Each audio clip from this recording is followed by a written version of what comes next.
que está acontecendo com o Brasil, hein, gente? Escândalo para cá, desvio de dinheiro para lá, aumento da gasolina, água, luz. Será que o país está em crise? E quem é concursado, hein? O que acontece? Vai perder o emprego? O professor Clodomiro José está aqui. Ele é professor de Ética e Filosofia Política. E a gente convidou, quero te agradecer a tua presença. Primeiro de tudo, obrigada, viu, professor? Eu que agradeço, Lu. Estou sempre à sua disposição. Vamos falar do país, primeiramente. Por exemplo, o que mais se fala hoje em dia é esse desvio aí da Petrobras. Por exemplo, a ex-presidente da Petrobras, Graça Fosser, ela pegou já a empresa com uma grande dívida, se eu não me engano, 6 bilhões de dívida. E entregou a empresa, a Petrobras, com uma dívida ainda mais absurda. Por que não se foi averiguado isso antes? Por que esperou-se tanto tempo para ver o acontecido? Bom, a Petrobras, ela é uma empresa estatal, ela tem controle também no mercado, mas, de certa forma, são cargos de nomeação política.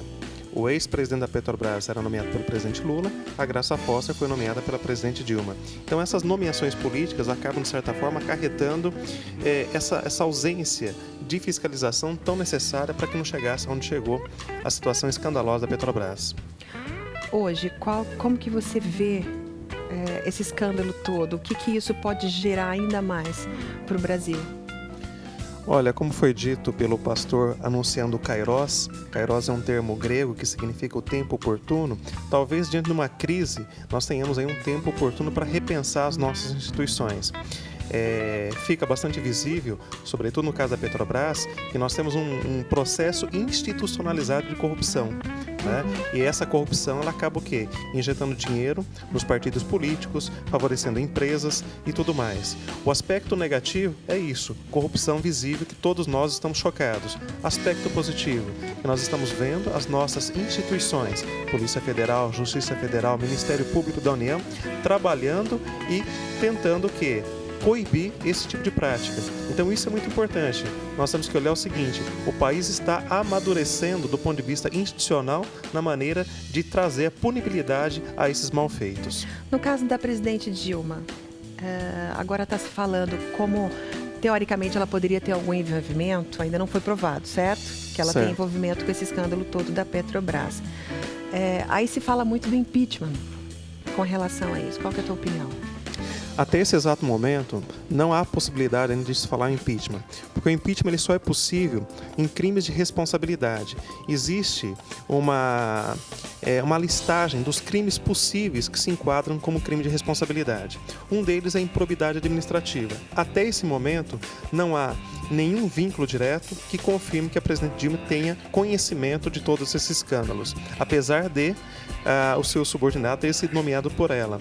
Então, até esse momento, nós não temos ainda a possibilidade de pedir o impeachment. Quem pode pedir? Qualquer cidadão brasileiro, desde que apresente uma prova. Quem recebe o pedido? A Câmara dos Deputados em Brasília. Ela vai votar esse pedido e, se for votado positivamente, acolhido, então quem julga é o Senado Federal politicamente, vai julgar a presidente do ponto de vista político, e o Supremo Tribunal Federal julga do ponto de vista das penalidades que cabe ao caso.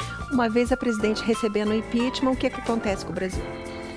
A partir do momento que a Câmara recebe o impeachment, ela autoriza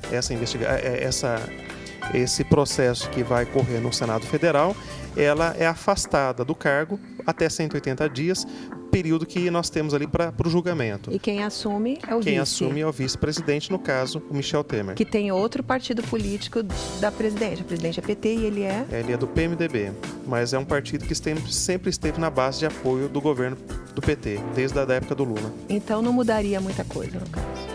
Olha, colocando do ponto de vista geral, não mudaria muita coisa, porque nós permaneceríamos com o próprio governo. Agora, isso traz um impacto muito negativo politicamente para o PT, né? E traz também uma fragilidade institucional, porque nós temos aí uma certa fragilidade da administração pública que reflete também no plano internacional, no plano do mercado, e isso fragiliza muito as relações do país lá fora. Com relação ao aumento da gasolina, aumento da luz, aumento da água, e agora os professores estão em greve porque não receberam. acontece, professor Clodomiro, com essa grana do nosso estado? Por exemplo, por que o dinheiro ele tem que passar primeiro por Brasília para depois chegar para cá?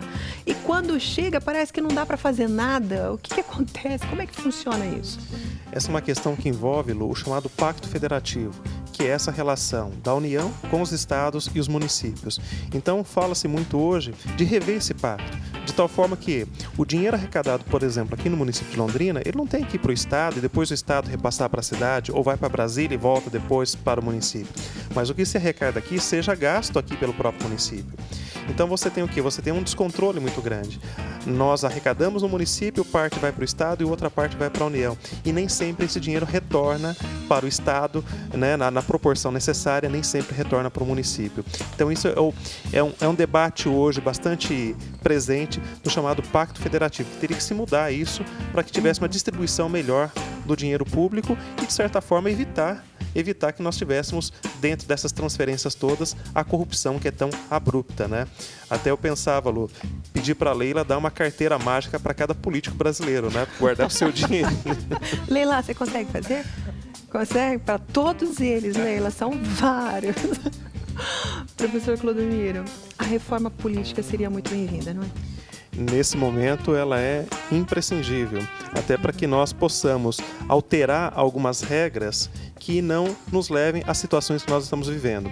Por exemplo, em outubro passado tivemos as eleições, a presidente Dilma colocava o país como tudo tranquilo, o governo Beto Richa anunciava que o estado estava a mil maravilhas, passado 3, 4 meses, nós estamos vendo uma crise jamais vista nos últimos anos, tanto no estado quanto no país.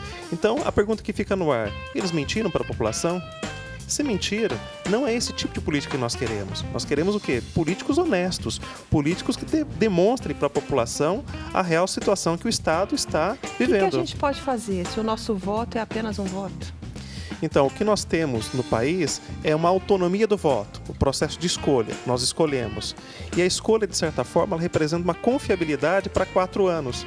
O que nós não temos é um poder de veto, caso ele não cumpra aquilo que ele anunciou no processo eleitoral. Aí é que entra a reforma política. Exatamente, uma reforma política que repense os mecanismos e dê um pouco mais de autonomia para cada um de nós, cidadãos e eleitores, no sentido que nós também tenhamos o quê? Não só o poder de escolher, mas o poder de vetar caso ele não cumpra o seu mandato corretamente. Então, se você quer colocar sua boca no trombone e sair às ruas, sai gritando, queremos uma reforma política para a gente poder ter esse poder de veto. Tá bom, professor? Muito obrigado, querido. Eu que agradeço. É sempre um prazer te receber, mesmo. Obrigado. Obrigada.